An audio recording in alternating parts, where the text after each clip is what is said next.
అంటే Satan comes by using the goodness of this world. సాతానుడు ఎలా వస్తాడంటే వెలుగులాగా వస్తాడంట. సాతాను బ్లాక్ ఉండడండి, ఈజ్ ఇన్ ద వైట్.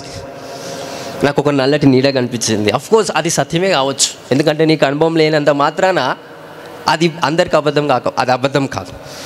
చూసేవాడికి అనుభవం ఉంటుంది. అందుకే దేవుని వాక్యం కూడా ఏమంటుంది, ఆత్మకార్యాలు అనుభవం వివేకము చేతనే గ్రహిస్తారంట. ఎవడో చెప్తే గ్రహించరు. నాకు దేవుడు ఇలా మాట్లాడిందంటే గట్టిట్లా మాట్లాడతారు, అది నీకు అనుభవం లేదు. అదే వాక్యం అది కూడా సెలవిస్తుంది. వాక్యంలో ఏం సెలవిస్తుంది, ఆత్మ అనుభవం చేతనే ప్రతిదీ కూడా వివేచిస్తాం, గ్రహిస్తామంట.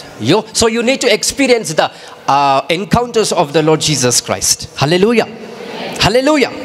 సో సాతాన్ ఎలా ఉంటాడు, వెలుగుగా చీకట, వెలుగు. నేను నిజమైన ద్రాక్షవల్లి. ఎందుకు నిజమైన అని అన్నాడు, నేను ద్రాక్షవల్లిని అనొచ్చు కదా. Why is highlighting the things, నేను నిజమైన ద్రాక్షవల్లి. ఎందుకు నిజమైన అని అన్నాడు, అబద్ధమైనవి కూడా ఉన్నాయి కాబట్టి నిజమైన ద్రాక్షవల్లి. ఆ అబద్ధమైనది కూడా ఎలాగుంటుంది, ద్రాక్షవల్లి లాగానే ఉంటుంది. హల్లెలూయా. సో సాతానుని గ్రహించాలంటే నువ్వు నీతి కార్యాలు ఎక్కడ చేయొద్దో కూడా నీకు తెలియాలి.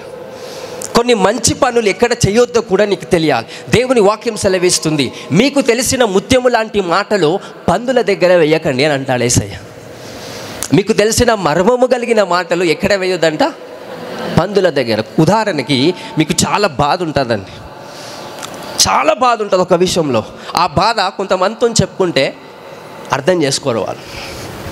మీదంగా ఏం చేస్తారు, హేళన చేస్తారు. మీదంగా ఏం చేస్తారు, వ్యతిరేకిస్తారు. నిన్ను చిన్న చూపు చూస్తారు నీకున్న బలహీనతను బట్టి. నీకున్న నొప్పి చాలా బాధాకరమైనది, బట్ వాళ్ళు అర్థం చేసుకుంటారా? సో ఇప్పుడు వాళ్ళకి చెప్పడం తప్పు నీదా వాళ్ళ నీది. So you need to understand the principles of God.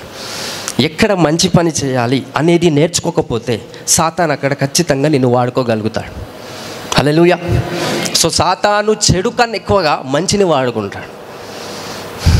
I people getting.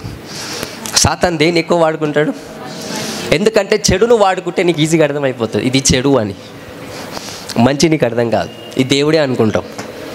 బ్రహ్మపరిచే ఆత్మ ఈరోజు మన అందరి నుంచి వెళ్ళిపోను గాక. హల్లెలూయా, హల్లెలూయా. Discern the things by the anointing of God. ఎందుకంటే సాతాను వెలుగు వలె ఉన్నాడంట. చూసే ప్రతి వెలుగు దేవుడు కాదు. కొంతమందికి అడవిలోకి పోయి కొన్ని పూజలు చేస్తే వాళ్ళకు కూడా వెలుగే కనిపిస్తుంది. అలాగని ఆ వెలుగు యేసయ్యనా కాదు, ఇంకొకటి అది కూడా వెలుగే. మనుషులంతా కూడా మంచి వాళ్ళలాగా నీ ముందు ఉంటారు, అలాగని మంచి వాళ్ళు నిజమైన మంచి వాళ్ళంటే కాదు.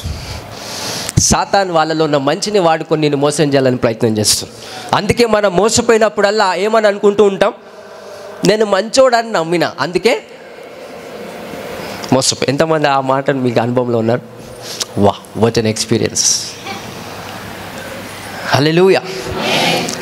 ఆదాము అవ్వ స్టోరీలో అవ్వ ఒక పండు తిన్నది, ఆదాము అదే పండు తిన్నాడు. వాళ్ళకి ఏమొచ్చింది, ఏ ఒక శక్తి వాళ్ళకి ఇవ్వబడింది, మంచి చెడులను వివేచించే ఆ కృప వాళ్ళకి, ఆ పవర్ వాళ్ళకి ఇవ్వబడిందంట. ఆ రోజు నుంచి వాళ్ళు ఏం గ్రహిస్తున్నారు, మంచి చెడు. సో చెడు అనేది వాళ్ళకి అర్థమైపోయింది. కాబట్టి సాతాను ఈ గ్రూప్లో లేడు, చెడు గ్రూప్లో. ఎక్కడికి వచ్చాడంట, ఇప్పుడు ఆ ఫలం పనిచేయట్లేదు వాస్తవానికి క్రైస్తవంలో. ఆ ఫలం ఉన్న వేస్తే. సాతాన్ చెడులో లేడు, ఎక్కడున్నాడు, మంచిలో ఉన్నాడు. You need to understand the divineness. అందుకే యేసు ప్రభు దగ్గరకు ఒక వ్యక్తి వచ్చి మంచివాడా మంచివాడా అంటే యేసే అంటాడు, నేను మంచివాణి కాదు అని అంటాడు. Because is God, is divine, is something more than the goodness. అందుకే మనం మంచిలో కాకుండా దైవత్వంలో పెరుగునట్లుగా దేవుడు మనల్ని దీవించును గాక. ఆమేన్. హల్లెలూయా.